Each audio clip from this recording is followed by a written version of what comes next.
Olá, concurseiro. Espero que você esteja muito bem. Neste bloco, nós vamos conversar sobre nacionalidade, um tema extremamente cobrado em provas. O direito de nacionalidade é o ramo do direito constitucional que define quem pertence ao povo brasileiro, ou seja, quem tem vínculo jurídico e político com o nosso Estado. É ele que vai dizer quem é nacional e quem é estrangeiro. E por que isso é tão importante? Porque a nacionalidade é o ponto de partida da cidadania. Sem ela, a pessoa nem sequer existe juridicamente para o Estado. É a partir da nacionalidade que a gente ganha o direito de votar, de ser votado, de ocupar cargos públicos. Então dá para perceber que o tema é bem profundo. Agora, atenção para um detalhe que muita gente confunde. Nacionalidade não é a mesma coisa que cidadania. A nacionalidade é o vínculo jurídico que liga uma pessoa a um país. Já a cidadania é o exercício dos direitos e deveres políticos dentro desse país. Em outras palavras, toda cidadania parte de uma nacionalidade, mas nem todo nacional é cidadão. Por exemplo, uma criança recém-nascida é brasileira, mas ainda não exerce direitos políticos. A nossa Constituição Federal de 1988 trata do tema da nacionalidade, lá nos artigos 12 e 13, dentro do título 2, que fala sobre direitos e garantias fundamentais, e lá mostra que a nacionalidade é vista como um direito fundamental. Afinal, sem ela, a pessoa fica sem referência, sem Estado. É o que chamamos de apátrida, ou seja, a situação de quem não tem nacionalidade nenhuma. E como o Brasil define quem é nacional? A Constituição fala em duas formas de adquirir nacionalidade. A primeira é a nacionalidade originária, que a pessoa já tem desde o nascimento. E a segunda é a nacionalidade derivada, que é adquirida depois do nascimento, por meio da naturalização. Resumindo, quem é brasileiro desde o nascimento é brasileiro nato. Quem adquire depois é brasileiro naturalizado. Uma diferença bem relevante entre brasileiro nato e naturalizado é que alguns cargos e funções são exclusivos de brasileiros natos, como presidente e vice-presidente da República, presidente da Câmara, do Senado, ministro do STF e membros da carreira diplomática. Tudo isso está no artigo 12, parágrafo 3º da Constituição. Sem nacionalidade, não há direitos plenos, não há proteção do Estado e, em alguns casos, a pessoa acaba sem país, sem pertencer a lugar nenhum. Agora vamos descobrir quem de fato é considerado brasileiro nato. Você acha que basta nascer no Brasil para ser brasileiro? Muita gente acha que sim, mas a resposta é: depende. A Constituição usa dois critérios para definir a nacionalidade de nascimento: o jus soli e o jus sanguinis. Calma, esses nomes são em latim, mas eu vou simplificar para você. Jus soli significa direito do solo, ou seja, é brasileiro quem nasce em território brasileiro. Já jus sanguinis quer dizer direito de sangue, e nesse caso, a pessoa é brasileira porque é filha de brasileiros, mesmo que tenha nascido fora do país. Agora, bora entender isso na prática, que é o que mais cai em prova. Primeiro caso, é brasileiro nato quem nasce no Brasil, ainda que os pais sejam estrangeiros, desde que não estejam a serviço de seu país. Quer ver um exemplo fácil? Imagina um casal de turistas argentinos passando férias no Rio de Janeiro. Se o bebê nasce aqui, ele é brasileiro nato. Mas, se os pais forem diplomatas da Argentina, aí é diferente. Nesse caso, o filho não será brasileiro nato, porque os pais estão representando outro país. Segundo caso, é brasileiro nato quem nasce fora do Brasil, sendo filho de pai ou mãe brasileira a serviço do Brasil. Exemplo, uma servidora do Itamaraty que trabalha na Embaixada Brasileira em Paris e tem um bebê lá. Mesmo nascendo na França, o filho é brasileiro nato porque a mãe está a serviço do Brasil.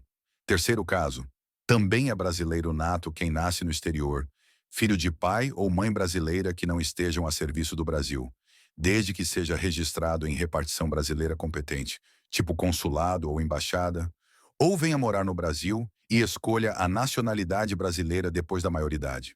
Traduzindo, se um casal de brasileiros mora nos Estados Unidos e tem um filho lá, eles podem registrar o bebê no consulado para garantir a nacionalidade brasileira. Mas se não fizerem isso, quando o filho for maior e vier morar no Brasil, ele pode optar por ser brasileiro. Percebeu a lógica? O Brasil usa os dois critérios, solo e sangue, para não deixar ninguém sem nacionalidade. Isso evita casos de apátrida, que é quando a pessoa não pertence a país nenhum. Imagina viver sem nacionalidade, sem documento, sem proteção de nenhum estado. Seria como não existir juridicamente. Lembre-se de outro ponto importante para as provas. É que a língua portuguesa é o idioma oficial e os símbolos nacionais são a bandeira, o hino, o brasão e o selo. Agora vamos entender como uma pessoa que não nasceu no Brasil pode se tornar brasileira. É o que a gente chama de naturalização. Mas por que um estrangeiro iria querer se naturalizar brasileiro? Existem vários motivos. Tem gente que mora aqui há muitos anos, trabalha, construiu família, tem filhos brasileiros. Outros vêm em busca de oportunidades, estabilidade ou simplesmente se identificam com o país. Vamos entender com calma. Existem basicamente dois tipos de naturalização previstos na Constituição: a naturalização ordinária, a naturalização especial e naturalização extraordinária. Naturalização ordinária. Essa é a mais comum. Ela depende de requisitos estabelecidos em lei, especialmente no Estatuto do Estrangeiro, Lei número 13.445 de 2017, que é a Lei de Migração, atual e em vigor. Geralmente, o estrangeiro precisa ter residência fixa no Brasil por um certo tempo, normalmente 4 anos, podendo reduzir para 1 ano em casos específicos, como casamento com brasileiro ou filho brasileiro. Comprovar boa conduta e dominar a língua portuguesa. Depois de cumprir esses requisitos, ele pode pedir a naturalização ordinária e, se for concedida, passa a ser brasileiro naturalizado, naturalização especial. Agora, existe um tipo bem interessante, a naturalização especial. Ela vale para quem é de país de língua portuguesa, tipo Portugal, Angola, Moçambique, Cabo Verde e outros, e cumpre requisitos mais simples. A Constituição diz que o estrangeiro de país de língua portuguesa, que resida 1 ano ininterrupto no Brasil e tenha idoneidade moral, pode pedir a naturalização. Ou seja, o Brasil facilita o processo para quem compartilha a mesma língua e uma herança cultural parecida com a nossa.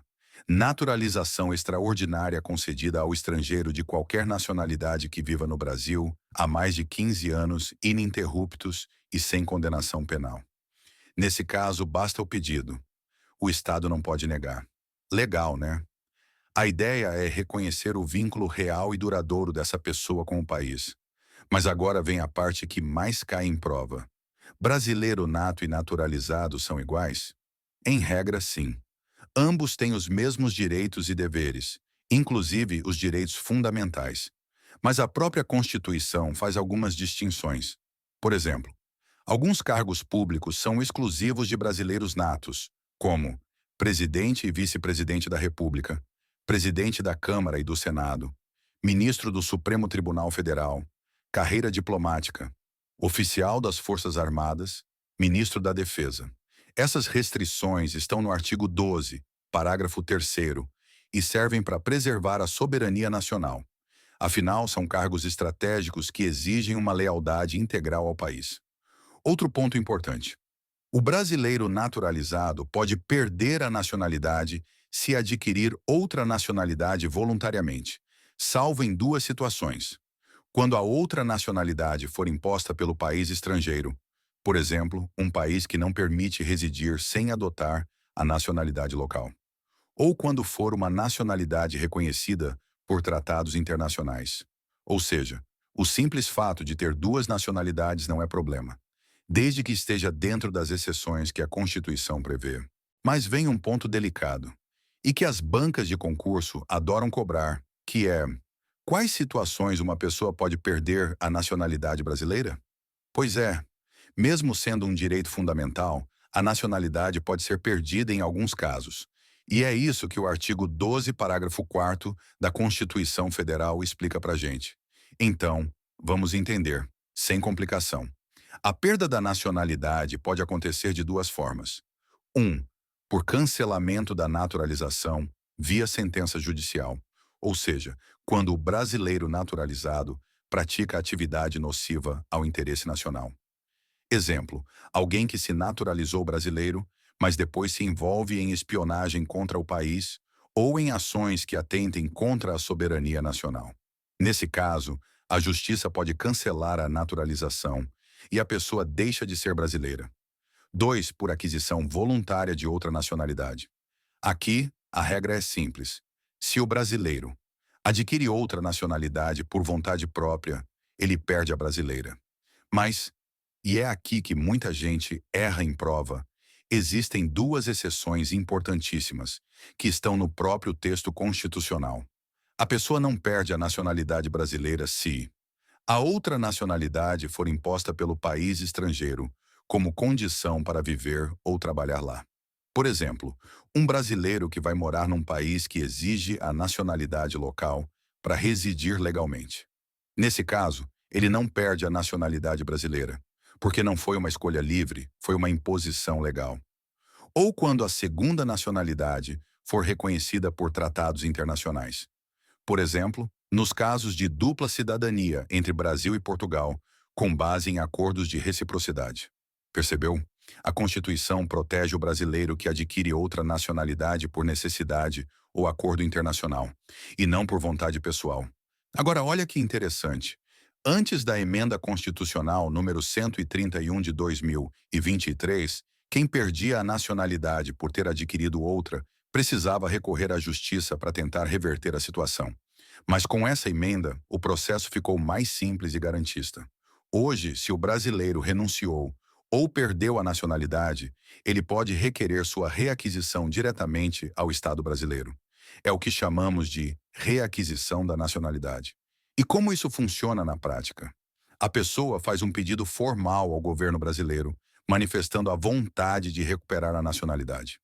Uma vez aprovado, o vínculo é restabelecido e ela volta a ser brasileira, com todos os direitos, sem precisar passar novamente por naturalização.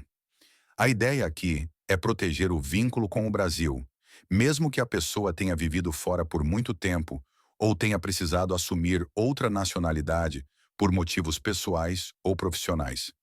Mas atenção, a reaquisição só vale para quem era brasileiro de origem ou naturalizado regularmente. Se a naturalização foi cancelada judicialmente por ato lesivo ao interesse nacional, aí não tem volta. Perdeu mesmo. Aqui encerramos mais um bloco. Até o próximo.